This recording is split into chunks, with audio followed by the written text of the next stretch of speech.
Hi everybody and welcome. Today we're going to be looking at a review video going over our exponent and radical skills here with some of those square and cube roots and other things. So again, these skills are reviewing kind of the second half of our Unit 3 here.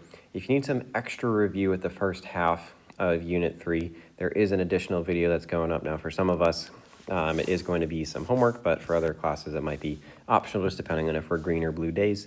But again, look at that schedule, and if you need some extra practice on the first half, know that either way, that video is there for you. Some of us required, some of us optional.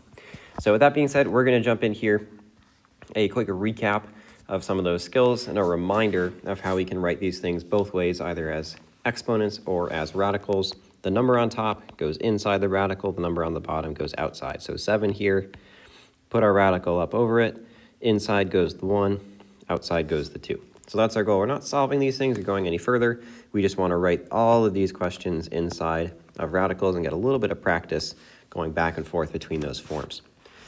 Now for section 6, getting a little bit more challenging. If we remember back to class, we're going to look at these kind of more or less as factor trees, and we're going to look for some matching pairs here. So this one, we can pencil in our 2 here, because that's what's written there if there's nothing there, and we're looking for pairs of factors and 2's. So let's start off with our 63. That's going to give us 9 times 7. Now with the 7, we can't split that out any further. There's only 7 times 1 for that. So I'm just going to rewrite that for clarity.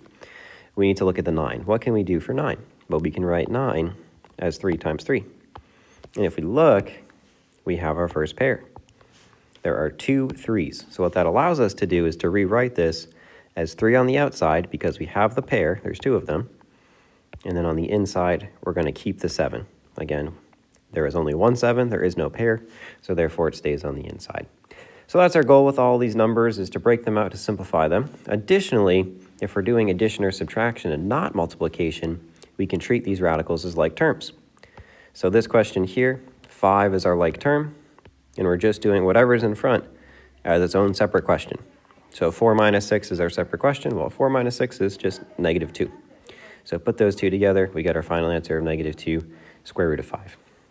Again, same thing for question D. This 18 is not in its fully simplified form, so we are going to have to break that out into that factor tree. Again, same thing up here. Going to need to break these out into their factor trees and get everything outside of the radical that's possible to get outside of the radical.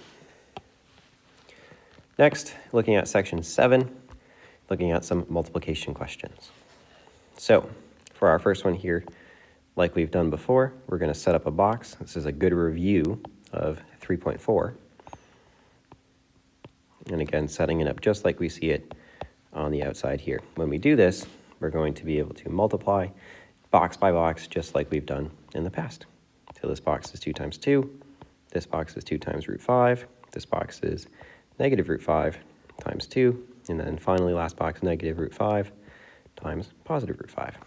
So we want to evaluate these one at a time, combine our like terms, and we'll get our answer. Finally, for question 12, rationalizing the denominator. Remember that word, the conjugate?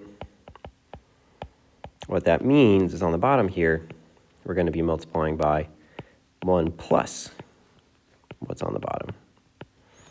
And again, whatever the sign is here, we're keeping those same first term and second term the same. We're just changing the sign in the center. When we do this, we're going to be able to see, again, an answer without a radical in the denominator. So we're going to need to do on the bottom, again here, set up another square, put our 1 in our positive root 3, put our 1 in our negative root 3, and evaluate that box by box.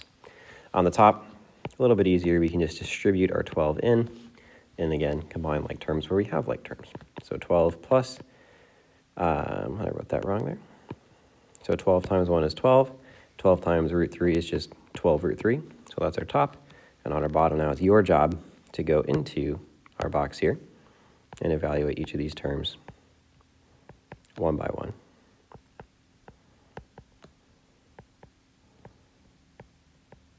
So you'll get the answers for those, and you'll write the answer to that in the denominator of your fraction there. And again, eliminating the roots is our goal, and we should be able to do that.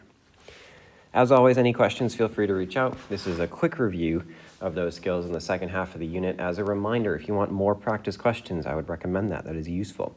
Those CK12 assignments that match up to each of these skills, do have extra questions for you to do. So click back into CK12 if you want some extra review beyond this video and beyond these questions, and you'll be